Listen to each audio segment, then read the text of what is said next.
Good morning, good afternoon, and good evening, depending on where you are. I'm Ray Orsini, and this is Partner First, your source for subject matter experts, vendors of note, and thought leaders in the MSP channel. Today is absolutely no different. I'm excited because we always cover thought leaders, we cover vendors of note, we cover amazing people in the channel, but it's not always products I use. Today, we're covering a product we use internally and my staff has been loving. So I'm actually really excited about this one because it's one of those cool ones. And it solves against the whole bad word of shadow IT. But before we get scary, I want to cover a few housekeeping topics. This is obviously recorded. There's a live chat. Come chat with us, whether you're on LinkedIn, Facebook, YouTube, or any of the cool socials. Somebody is so excited they're calling me right now. This is recorded. It'll be available immediately after on all those same platforms, so you can rewatch or watch the first time if you couldn't watch it live. Any comments? We want to know. This is not death by PowerPoint. These are actually, I'm being joined by two very dynamic people that are actually fun to hang out with if you ever get a chance. So ask your questions. Tell me if you're using it. Tell me if you're not. And without further ado, I'm going to go ahead and welcome our guests. Please join me in welcoming Mr. John Harden, Senior Product Manager, Marketing Manager of Auvik, and Mr. Nolan Greene, Product Marketing Manager. How you guys doing, gentlemen? Ooh, we got muted. See, it wasn't me this time. Yes. You and Tony do it every time, and I made the mistake. Oh, no. All right. I was just saying... Doing well, staying under the roof with all these storms coming through the Midwest. I love it. It's please be safe. It's very important for the live stream, of course, but also for your personal safety. And like you said, you got some personal. I won't put your stuff out there, but you got some very important dates coming up on tax day. But and Mr. Nolan Greene, how you doing, my friend? Doing great. Thanks for having us. Absolutely. Do you have any thunderstorms hitting you up, or things are quiet in your part of town? We are all clear here in Boston. Nice. That's someplace I haven't been yet, so I'm gonna have to go visit. John, I was very lucky to hang out with 2 weeks ago in Chicago over at CompTIA, which is always nice. And you're on the SaaS Council at CompTIA, right? Yeah, vice chair over with the SaaS Ecosystem Council with CompTIA. Very nice. There you go. And we already got the chat going. We got Miss Ashley Cooper saying, OMG, I love this company. There's a lot to love. She may be biased, but we have Mr. Kelvin Tehelar. Auvik is a company that sells polar bears, right? That's my understanding. That's the only reason they're on here today. I assume Nolan's going to put on the polar bear suit. You're ready for that, right? Always ready. Awesome. So let's get started. I'm a big fan of the collegiate method. Let's define the terms before we start talking about them. So let's talk about Auvik. Let's talk about SaaSleo. Who's going to go first? What is Auvik? Go for it, Nolan. So Auvik, we got our start as a cloud-based network monitoring and management company. We basically allow our users to visualize their entire network, see how everything is connected, and collate a really rich treasure trove of data for faster troubleshooting and just more efficient network management. Okay. And you manage the change management side of things too, like backing up the configs and keeping track of that, which is, I'm not going to admit, as a network engineer, I may or may not have rewritten configs on switches from time to time without backing up the originals. Do it live. And Auvik recently brought in this company called SaaSleo, and that does some cool shit too. I curse a little bit. That does some cool stuff too. John, you want to tell us what that cool SaaSleo thing is? Yeah, it is. So I'm excited today. This is our first, by the way, live appearance. I don't know if you knew this, Ray. Our first Auvik SaaS management and Auvik network management experience. Like, this is a first time reveal live. On Partner First. I love it. We have a long, it's ridiculous. I always find out after the fact, but we do have a long history of companies that, like, I know this isn't your first webinar, but like their first webinar ever was on Partner First. So like Lifecycle Insights. I didn't find out till like a year later, and they're, obviously good friends. All right. So SaaSleo, now you got to be even more excited. Yeah. So SaaSlo is a business I set out to launch 3 years ago. I came out of the MSP world, started my way up in the NOC. I didn't use Auvik then. I used a competitor, but understood of them and saw them out in the ecosystem. So I've known of Auvik for a long time. But SaaSlo was really built to be a solution to a problem that I saw, which was this gap in visibility around SaaS and what people are using and how people are using it and what data exists in it. And I launched March 26th of 2020, so a few years ago. And the funny thing is, if you remember those days, that would be basically the beginning of COVID. We went work from home on March 15th. That's phenomenal timing. Everybody else is like, the world's coming to an end. You're like, let's launch a company. Let's do this. Let's do it. The date was set way before COVID, so I didn't have a choice. But really, it was a bit of serendipity, right? The problem exacerbated with COVID. People went home, people went to work, people had to solve problems, and people had to use SaaS to solve those problems. And quite frankly, SaaS exploded during COVID, right? People, I always say SaaS, at the heart of every SaaS tool is a business problem being solved. So more business problems were introduced. But what wasn't solved was the dirty word, the shadow IT, the scary stuff. And for those who aren't familiar, yeah, we don't have any. Can we like flipper seal that sound or whatever it is you do it? Right. Phil's got it. Phil's in the chat. He'll add some flippers later on. Yeah. But the shadow IT is just IT that's not being seen, and in a lot of cases, it's IT adopted by users that aren't visible to the central IT team. And if you're an MSP, you're that central IT team. So in this case, SaaS shadow IT is that SaaS people are signing up for, but you don't have visibility into. However, we all know our customers expect us to be supporting everything. So we built SaaSlo. It got acquired last quarter 4 2022 last year. And now we are Auvik SaaS Management within the Auvik portfolio. And I'm super excited to share a little bit about what we've been doing for the last couple months or a couple quarters. And I apologize. You got to give me at least 2 quarters to get the naming right. No worries. I will do my best to call it Auvik SaaS Management. No promises. So. I'm the SaaSlo soup, the guy that just like beats it. Anytime I see it or hear it, I fix it. But all good. I'll give you a couple quarters. It's funny because like this was one of those products. So Alex Farling, Connor Swalm, tons of my friends were like, you got to meet this John guy. You got to go talk to him. Nicest guy on the planet. You got to go talk to him, blah, blah. Sorry, Kelvin. Because Kelvin likes to take that name. He's like, you got to go talk to him. The product's awesome. You're going to love it. But time sucks, right? We never have enough time, which is kind of the whole point of being able to monitor this stuff. But that's a whole other conversation.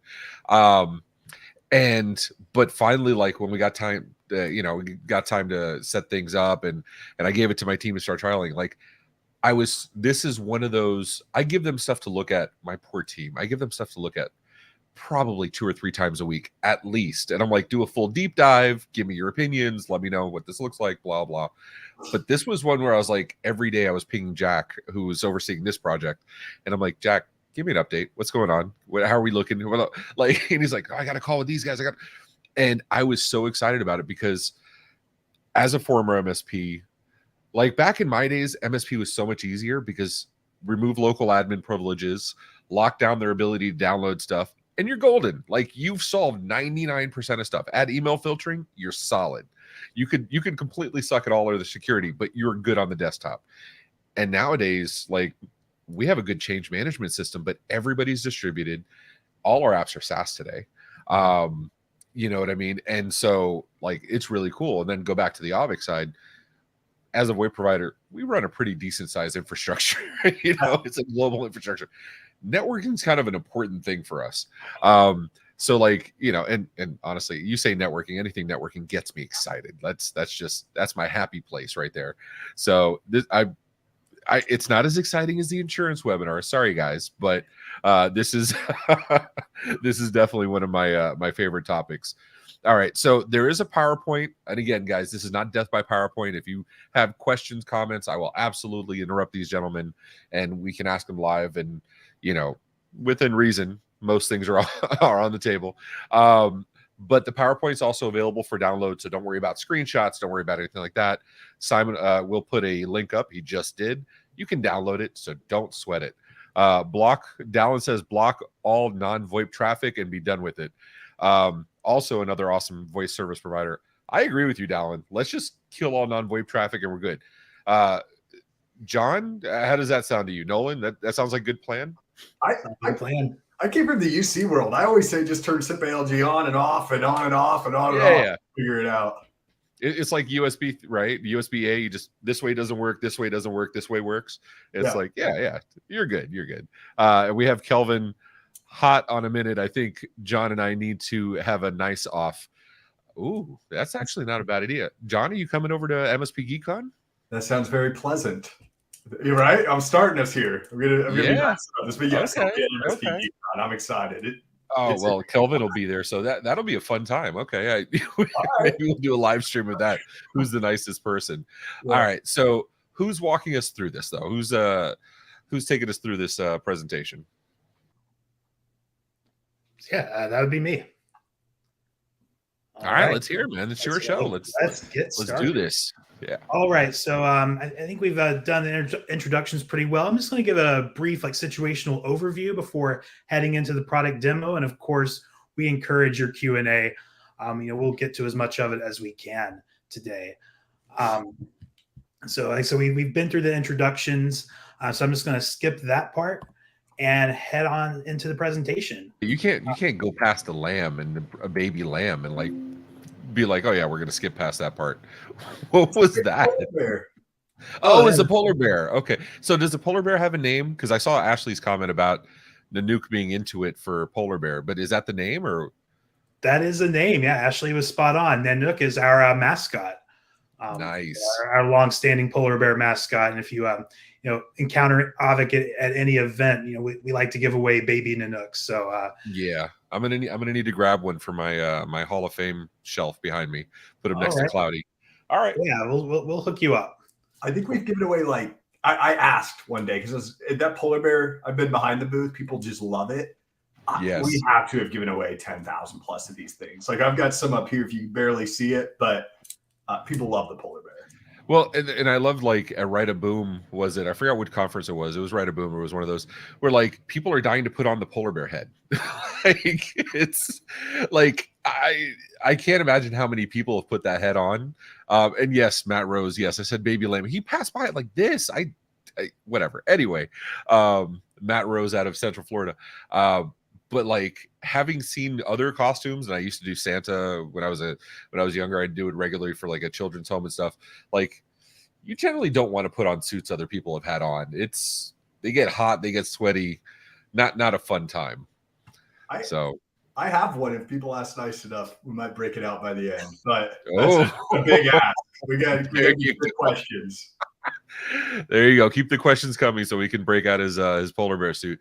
All right. I'm sorry. No, keep going, man. It's all you, bro. All right. It's a great motivation for good questions. Definitely to see the polar bear costume come out. All right. So at Auvik, we have this saying that work from home or a coffee shop of the enterprise network. So gone are the days where traditional carpeted office environments are the norm or even expectation for many employees. Today, we, and I include myself in this, want the flexibility to work from anywhere. And of course, SaaS is a big reason why this is possible. As a result, our networks are evolving and adapting for this new network last mile. So let's take a look at some data that supports this move from the traditional office to this work from anywhere new world. So according to Gartner, almost half of all knowledge workers worldwide are either hybrid or working fully remote by the end of this year. In fact, Auvik already itself is a 100% remote company. And in the United States, this number actually rises to 71%.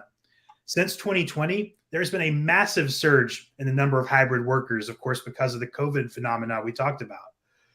This has accelerated a growing dependence on the network as a basic business utility, as well as a change in what we expect in terms of flexibility to move between working from home, working from the office, or working from travel and remote environments.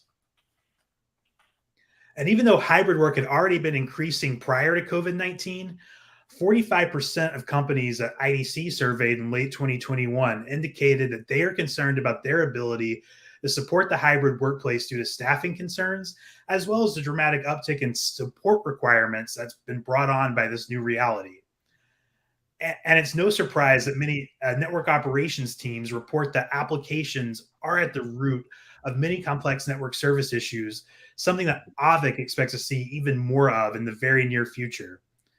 So, of course, I don't want to preach data at you. Of course, this is all very interesting, but I want to know for the audience, are you seeing these trends play out in your customer environment? So please drop a line in the chat if this is something that you can relate to.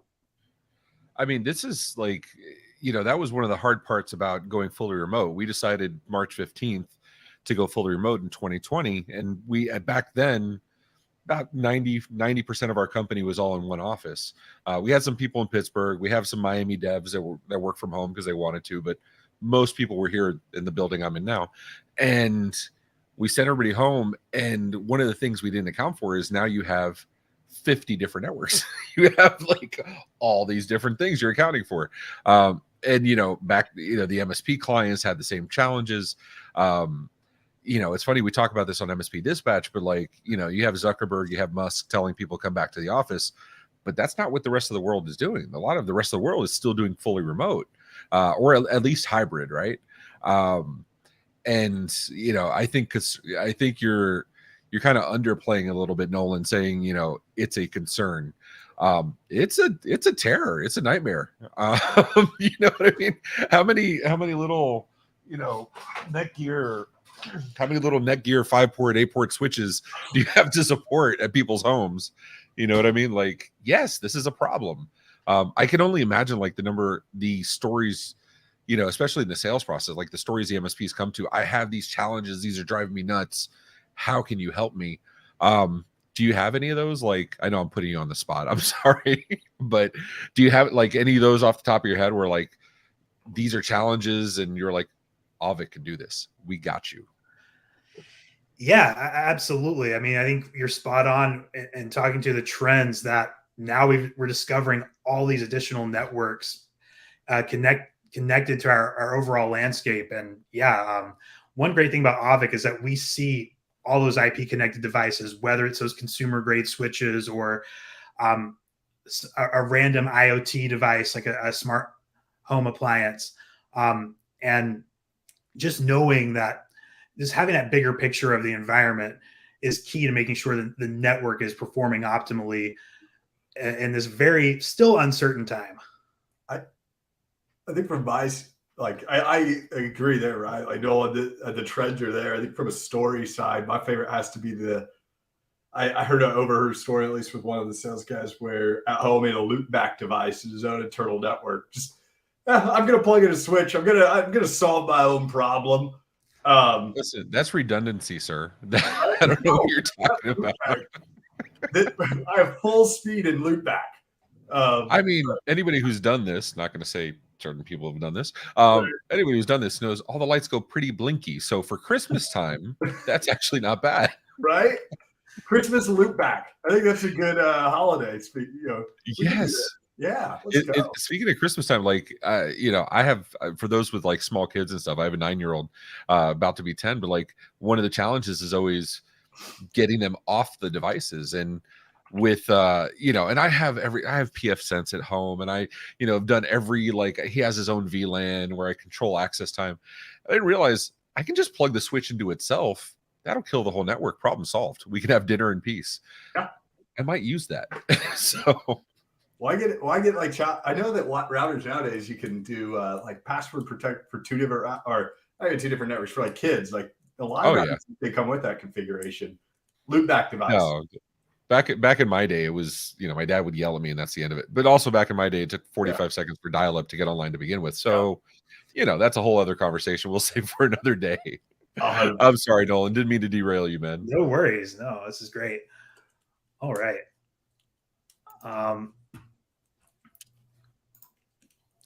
So a little more data here, just to expand on my last point. No surprise to any of us, SaaS growth continues to be strong And despite the fact that this shift to cloud apps has been going on for years and years, I mean, I was talking about this 10 years ago as an industry analyst. Gartner still continues to forecast strong growth for the global market, expecting 17% growth this year and nearly a $200 billion overall market. So it's not surprising that nearly 3/4 of organizations report that SaaS is be quite important or very important to their business goals. And so what does this look like in real life? Also, according to Gartner, the average 100-person organization now utilizes 126 SaaS apps. And this isn't even accounting for the ones that have been purchased, but are just sitting on the shelf. And to that point, it's not surprising that 1/4 of all this software is underutilized or over deployed. And of course, even more software that's sitting on the shelf as shelfware. And it's not just our IT organization spurring on this explosion, surprise, surprise, but a lot of what I like to call SaaS sprawl is attributed to shadow IT. And it's just becoming just more and more common across enterprise IT tech stacks. And of course, we know with shadow IT, there can be some challenges and some horrors. And what I would love to hear about, I'd love to hear some members of our audience share some of their stellar shadow IT horror stories in the chat. And I know John has a particularly harrowing one, so I'm going to, give him the mic for a second to share that. See, that's how you know that Nolan knows his stuff. He's like, I was going to do this, but John, you tell the story. I got to. Whenever I got to do work, I'm like, Simon, you take it. Yeah, no, well, I've seen it all. I've done it for 3 years. I've got. Yeah. We could spend the next 30 minutes. I don't think anybody wants to hear it. Maybe that's another concept. Shadow IT horror stories with Ray Orsini. I mean, that's a whole other show now on the MSP Media Network. But I thought we were good. I expected some stuff when we deployed. I looked yesterday talking to some of the MSPs that reached out to you already, and their LinkedIn information's below. Go ahead and reach out, guys, if you're interested. They don't do the hard sales thing. They will absolutely, take care of you.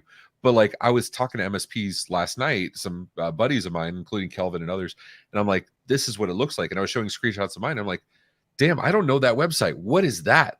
It's like, and my team has been actively on this over and over every day. And there was still some stuff that was popping up. It was, so awesome, but frustrating.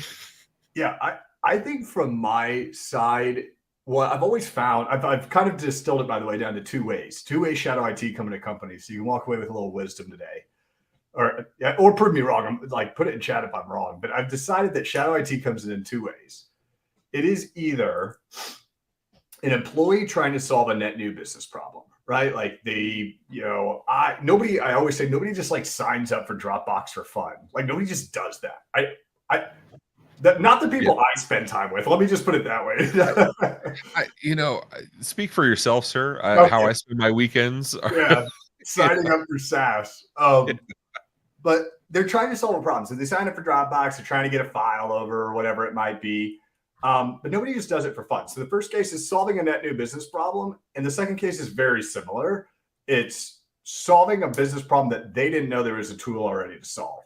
So in this case, that shadow IT came in due to a lack of training. So in my prerogative and over my last few years, shadow IT really comes down to two issues. It's net new business problems, which you want to identify so you can elevate and centralize and inventory and bring into your compliance framework. Or it's a training gap that you need to look at and help employees understand, what solutions already exist so that they're not putting these numbers up into the right, dragging the Gartner metric through the roof. I mean, as a vendor, and you guys are better than me. You guys do the free trials on the website, but as a vendor, I already hated free trials. Yeah. But from an organization that has to manage its IT internally, these free trials get spun up, and you can't lock it out with admin, right? They get spun up all the time. Lord knows if they use their company email address or their personal email address, and without something like this, you have no way of knowing what they're doing. And you have the potential for data being out there. You know what I mean? It's scary when you really think about the details. It gets kind of, it'll keep you up. Back to that horror story show we'll do later. Yeah. Well, I just think at the root of it, we've seen very little malice with shadow IT. It's just somebody trying to solve a problem and not realizing what's going on. But at the end of the day, there's no Windows lock. There's no Windows administrative log on for signing up for SaaS, right? Like, you go to install something, blocked, but there's nothing blocking that behavior on the browser. And so visibility is that first key component, in my opinion, at least, of knowing. You have to know it first. Anyway. Definitely. All right. And yeah, I was sorry. I know maybe of flying through the next couple. I realize we're getting a time. I feel like we just keep. No, yeah, it's sorry. We're already like halfway through the hour. I apologize. Oh, no worries. I want to bring up Kelvin's comment real quick. A user setting their personal Dropbox account at the same location as their SharePoint OneDrive storage location. Oh yeah, it's scary because like hopefully you have DLP enabled if you have the right licenses, but it's still so easy to exfiltrate data. Like you don't think about it, right? Everybody's locking down USB ports, but this is so much easier. Yeah, thanks, Kelvin. Appreciate that. Now, if they take their SharePoint and link it back to their personal Dropbox, can we create a SaaS loopback? Like, I'd be curious. That's like the Spider-Man, like the two Spider-Man. Like OneDrive needs any other excuse to break, right? Right, exactly. Yeah. So, I'm preaching to the choir here, but the SaaS ecosystem has never been more dependent on the network. It's really becoming a tale as old as time, really. SaaS needs a network to survive and thrive and deliver on what it's promising. And so this touches applications professionals, this touches network architects and managers, this touches your ITSM team. Everyone needs to work together to understand this intersection better and maintain essential services for your clients. And these dynamics have created challenges for keeping the new last mile of the network up and running. With all these added complexities, IT help desk have a harder time getting to the root cause or root causes of service tickets. This leads to a scramble to narrow down where a problem may be occurring. It becomes MTTR remains important, but now you have to start thinking about MTTI, or the mean time to innocence. I stay on our polar bear theme. I put an innocent baby polar bear up on the screen. Aww. We just got to do that. It's a cheat code. Oh, you have to. I actually have. While you're talking, I have tiny little Coca-Cola bottles that would go perfect in that slide. It's a cheat code to marketing. I agree, but who doesn't love cute polar bears? So you've got to understand where the problem is coming from. Is it an application, a server? Is it the network? So on and so forth. That becomes essential. This concept of mean time to innocence, and of course, there's no slowdown in the growth of SaaS applications, especially when shadow IT comes into play. And none of this is happening in a vacuum. According to Auvik's recently completed network IT management field report, IT practitioners are still facing challenges around budget, skilled labor shortages, network visibility, and ensuring overall infrastructure performance. Savvy network and application leaders, of course, are going to have to plan around these challenges. So let's take another pause here.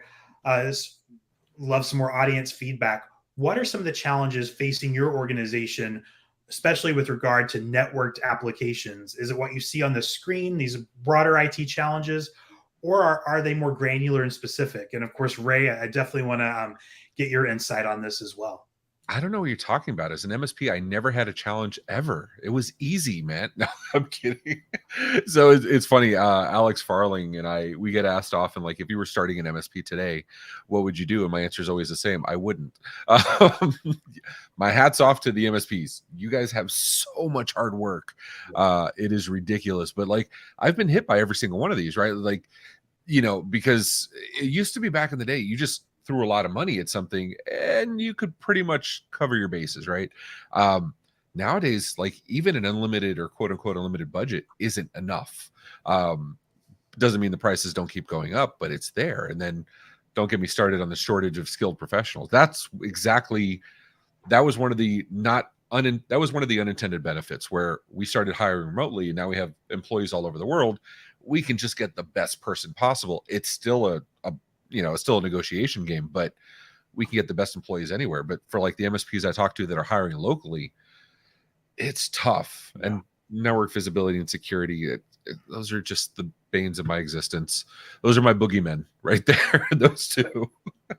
I always say, man, IT is just like, it's like the galaxy. It never stops expanding, and none of those things that were in the middle ever disappear. Like, nope.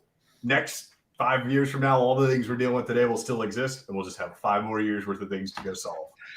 That's about right. Yeah. Hey, this was supposed to be a positive webinar. John. I don't think you're making better.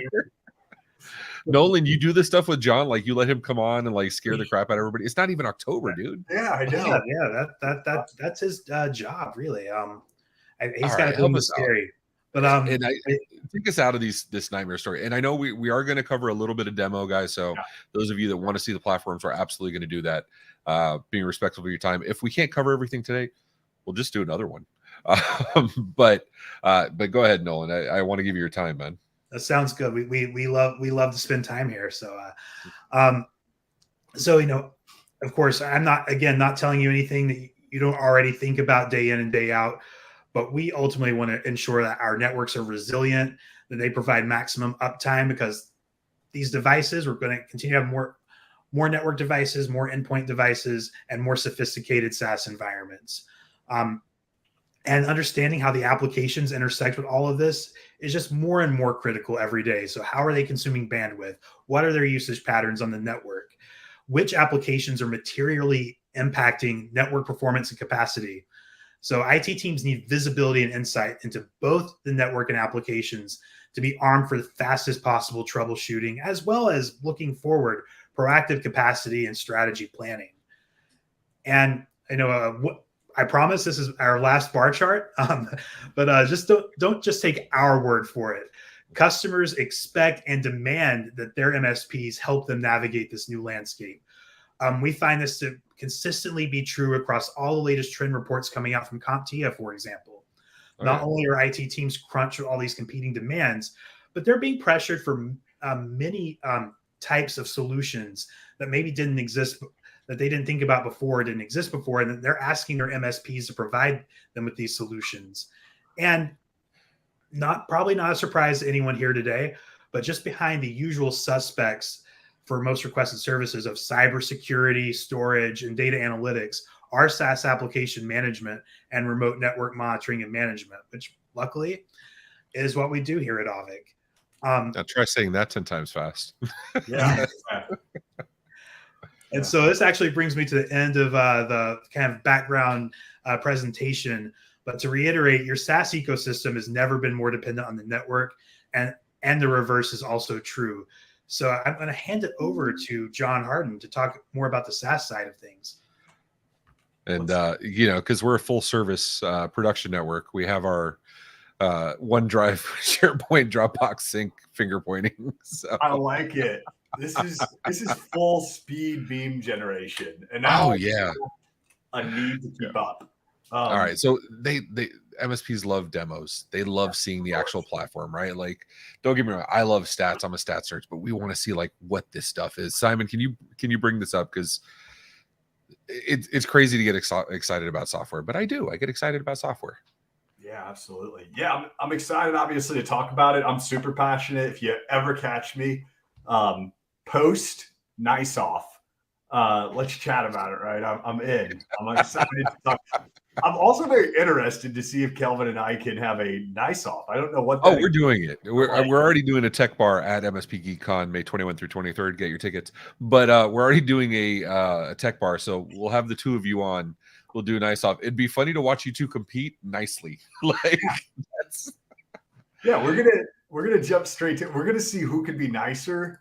And the ideas are already in my head. And yes, get your tickets to MSP Geek Con. I'm going to reinforce it. I'm going to be there. Appreciate that, man. All right. Yeah. Good morning, John. We see this partner hub. What am I looking at here?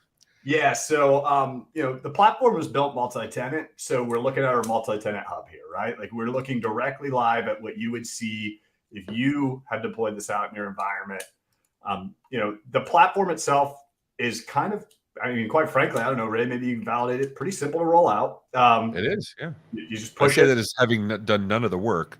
Yes. But But I will say, Jack didn't have to give me any training whatsoever. When I went in to actually look at data and stuff, I know he did it 100% out of Intune. Yep. But when I went to go look at data, I didn't have to ask him, which is generally what happens when I assign this stuff to other people.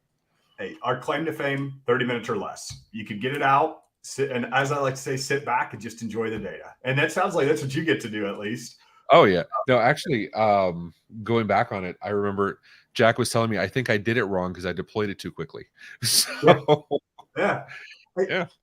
This is small things, right? Like, you come out of the MSP world, we make it to where it builds your clients for you. We make it to where it pulls your IDs in for you. We pull all the data live so you don't have to worry about it. And we just segment it based off of the way you segment in your RMM. So make it simple, right? Like, keep it simple, sure. because this is already a complex enough problem. You shouldn't have it to be driving through a platform to learn. So when I get in, first things first, get your SaaS health score. SaaS is a super complicated problem to solve. So we kind of want to have a nice northern light for you, right? Like a northern star, rather, of where to head. I think the polar bears are in the northern lights, not the northern star, though. But okay, I'll have to stop with the polar bear memes. All right. Once you get going, what's going to end up looking like is a little bit of this. This is the meat and potatoes of what I think most people get excited about. So the way the platform works, I know we got a lot of people that always can appreciate the tech, is that we have a endpoint agent and a browser extension that are in constant communication. Like right now, as I am on my computer, my SaaS, Auvik SaaS Management Agent, you almost got me to say it, Ray. My Auvik SaaS Management is so close. My Auvik SaaS Management Agent is now detecting that I'm on my Google Chrome, and it's detecting that, in this case, I'm in the SaaSleo environment. And it's monitoring what I use to log in with that account, and it's building this dashboard. So when people go in, in the background, we're using StreamYard to do this. There's a story of John Harden getting on at StreamYard 15 minutes before when I logged in to get onto StreamYard. Then when I jumped over to this portal, this all populates. So we believe in this concept of like letting people build their own software inventory, instead of trying to go ask people what they use, just let people do their job. And we're going to build an inventory off of what activities they're doing. So we build this list. This list is all stack ranked by shadow IT risk. We can come in and stack rank what we think is important. Security tools, database, app, cloud automation, cloud computing, identity managers, anything that shouldn't be there without you knowing, we can stack rank right to the top. And we can present info to help you learn a little bit more, like who's using it, how they're accessing it. Is it single sign-on or not? Are they just logging in with, a web form? Give them a bit of usage. And then we have a distinct metric in our platform called work usage, where we could dig into any individual app and look across all of our systems and all of our users and understand, are people logging into this account with, personal accounts, shared accounts, generic accounts? How are they accessing this data? And so the reason we had 86 personal usage is because Violet's using this corporate share file with her personal account, which is a behavior we probably want to double click into because this is a corporate asset and not a work asset, or rather the inverse, personal asset, work asset. And I'm looking here, like as you're doing this, of course, I'm going through because my ADHD doesn't let me single focus. So I'm going through our own instance, and I'm looking at, of course, I see on the top 10 apps, Discord is on there. Surprise, surprise. So I open Discord and I see these community curated tips from Discord experts saying, is this being used for company or personal? Since Discord servers are built by public users, why is Discord being used? Teams is included with 365. Like, it's interesting because like if you see something you don't know, you may have there's some feedback. There's possibly some feedback from others that like help you on the right track. Yeah, we call that our VCIO community. And so I pulled it up here on Dropbox so people can kind of get the idea. Like, we have 80,000 apps in our repository. You don't need to know 80,000 apps. That's an insane amount of SaaS applications out there. So what we do is when building your QBRs, and we integrate, you mentioned Farling, so I got to give the selfless plug. When you build your QBRs, you can come in here, import the way you want to approach these apps. Data syncs over to LCI, Lifecycle Insights, MSP Geek Economy, and all my little plugs here. And the information automatically gets appended to your next QBR. And so in this case, I'm under an individual client. I save these notes. when I save these notes, I can then publish them back out to our community. So if I want the community to take the way that I approach Dropbox, you publish it, we vet it, and then we'll publish it out live so more community members can access that data point on how to approach it. So it's also interesting looking at this stuff. Like, I realize I have some users using my Windows Paint 3D. Like, it's just, I like it because, like you said at the very beginning, the reasons Shadow IT happens is part of it is users trying to solve a technical challenge on their own. Yep. Regardless that we have an internal IT team just for this stuff, users are going to find their ways to get stuff done. Sometimes they don't want to wait for tickets. We're users too, right? So it lets you prompt the conversation of, why are you using this, without being overbearing and, malicious state, but like, why are you using this? What's the case? Can we help you do something better? And I love that. And that's our approach or our ethos, right? Is like, we're not here to slap the wrist. We're just here to solve business problems. And that goes back to my ethos earlier. I mean, nobody's here signing up for these tools unless you're Ray Orsini on the weekend, like signing up and putting data in these tools. I have for trials right now. Yeah, I know. I'm just saying, like, nobody does it. Or people might, but not many people do it. And it's like, instead of 6 months from now, when you get a ticket in your help desk that says, hey, I no longer have access to share file, why wouldn't you have gotten in front of that in the onboard journey with the client? Like, I don't need to wait until the ticket comes in. I could just assess and discuss and resolve instead of waiting for them to be problems. Well, and we all came from MSP, so it's like, how it is with like onboarding clients, where that discovery phase, whatever they told you they have, they're 100% full of it. Like, there's always a million things they didn't. There's a little switch under the wall. I've seen switches in walls, not Unify in-wall switches. I mean switches like behind drywall. Yeah, and you know what I mean, and stuff like that. And or SaaS apps, they forgot to tell you, you can't write to do a good DR plan or good IR plan, you need a complete inventory of what you have and what you use every day. And I can't see a way to do that without something like this. You get what I'm saying? I mean, that is our ethos. Is employees use, users use SaaS. So why not just let the users build their SaaS inventory by doing the job they're already doing? It's really that simple. It's not overly novel. It's just, instead of requiring people to fill out questionnaires, I would say real-time questionnaire with them, right? They're just doing their job and we're building a report. And I agree. I mean, I think, from a CIS perspective or from a security perspective, user inventory, account inventory, software inventory, understanding if these apps, for instance, are secured with multi-factor or not, whether they access them with single sign-on or not. We do map the single sign-on behaviors. We follow those OAuth flows in the browser, and we'll map how they access the app.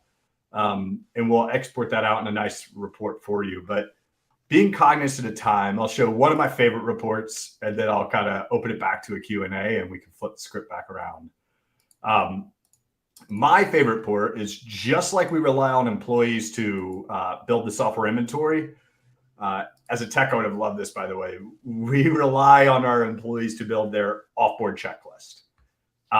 And just like that, like with using that same data to build our inventory, we map the tools that people are accessing. We map the way that they're accessing them, which accounts they use to access those accounts or those apps, which method they use, whether it was Azure or Google single sign-on.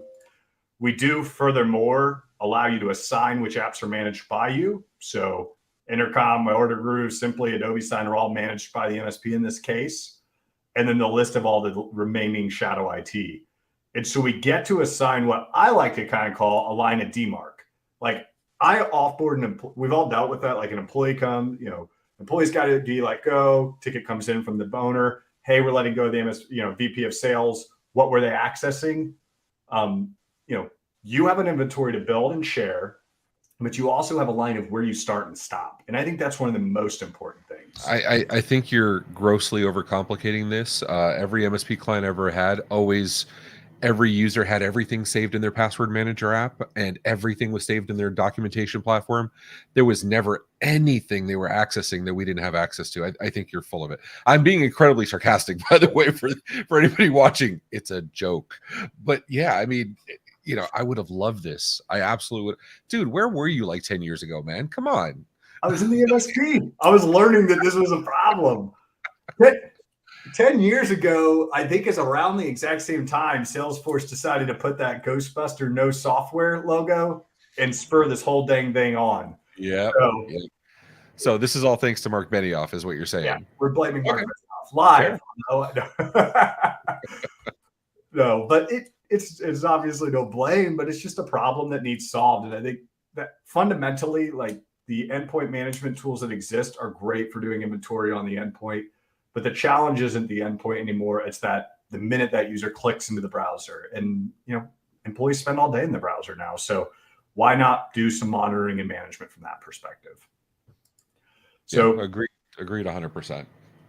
I think from my perspective, I can leave it there. I just leave it with a little teaser, right? Beyond that, doing alerting on things like when people are sharing these accounts, when people are logging in with like admin at, or when people are logging with sales at, because not only the behaviors in the apps themselves, but like how are they accessing these apps and when are they introducing risk? Like Scarlett logging in with general at into Salesforce.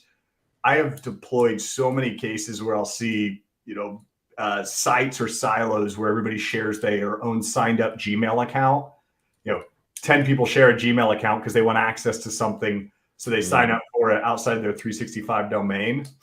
And then all of a sudden we're stuck with this Gmail account. And the MSP never knows about it until somebody leaves or something happens. And then again, it's just an immediate remediation, which obviously puts us at compliance risk, but it's just wasted time trying to resolve these things because you don't have the data to support them. Well, and I look at like as we go through our different CSF or cybersecurity frameworks, or we go through we do our annual HIPAA audits, right?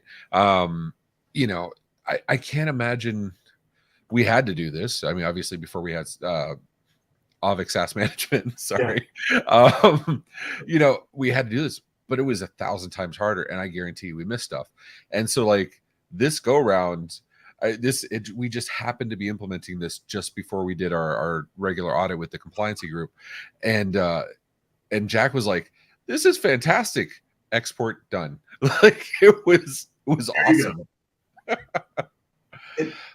But that is really all it is, right? Like let's build an right now it's that let's build that user account inventory. Let's build that software inventory. Let's alert on the behaviors that shouldn't be there. Let's ensure, for instance, I'm kind of on the CIS side here. They can only use of supported browsers, email clients, all the other areas. There's at least 6 or 7 CIS controls we really double click into and support. Happy if anybody's interested to reach out. I can send where we can help in that journey on that matrix. But from my perspective, I realize where we're at. We're at 155, and we had the intent of showing a little bit of Auvik network management. We may have to take your time, Ray, or your offer. I mean, to be fair, these are two very, I'm saying two, I get it's the same company now, but these were separate companies up until last year, and two very complete, very powerful applications that easily could warrant their own webinars, each one. So we might have to. Yeah, I think from our perspective, I'll communicate the journey, right? Like the open story out there. I said this is kind of one of those first times people will hear about it, but the IT journey is complicated, right? It doesn't go back to the expansive, ever-growing galactic or the galaxy. It's not getting any simpler, but we need visibility, we need management, and we need to reduce that the time to resolve those issues and the time to map these, networks or SaaS. And the vision here is to help eventually make IT professionals' lives easier, right? Let's build a set of tools that can help MSP professionals do their job better, more efficiently, and have the full picture. So I'll leave us with that. No, and that's an excellent way to leave on. We have, again, the contact information. Not only it's been on here, it'll be in the show notes on both YouTube, LinkedIn, and Facebook, I believe. Definitely in YouTube for sure. Contact information for you guys are there. You guys do make the trial sign up, ironically, very, very easy. So, you can always sign up for a trial and then go sign up for a trial of Dropbox and then Box and point everything at each other with SharePoint. And, you get your meme right away. And I think I love that. Let me see if I can put it up one more time. There you go. At least we map it. When you sign in, we map our own tools, so it's not Shadow IT anymore. There you go. Knowing's half the battle. What should we call it? John, Nolan, thank you so much, guys. Any parting words you want to give us before Simon comes on and tells us what's coming up? I would just say thanks. Appreciate the time. It's always fun to chat with you. We didn't make any flipper seal sounds. Nolan, anything you want to add to it? No, thank you for letting us spend some time with you today. Really enjoyed it. And I'll go ahead and apologize on behalf of John for all the nightmares you may have after watching this. Simon, what do we have coming up, man? I know we have a packed next couple weeks. Yeah, so we have a couple events. Tomorrow we actually have a webinar with Everything MSP. So we're going to be talking about prescriptive selling, improving opportunities through insight, and that'll actually be hosted by our own white label queen, Alex Boyd. So make sure you tune in on that. And then next week on Thursday, 6:30 p.m., we're going to be back at the Tech Bar with Travis Mayo of Nano Geeks, which he's a very cool MSP out of Dallas. And make sure you stay tuned Tuesdays and Fridays at 10 a.m. Stay up to date with the latest channel news with MSP Dispatch presented by Ray and Tony Francisco. Awesome. Well, ladies and gentlemen, MSPs and VoIP providers and everybody else out there in chat land, thank you so much for watching along with us and giving us your comments and educating me on Nanook and, showing me that he's not a little lamb. Until next time, we appreciate you. Again, reach out to these guys. I love the software. I'm not getting paid to say it. Just the opposite. I'm paying to use it. I love the software. Go talk to these guys, please. But until next time, take care of yourselves and each other.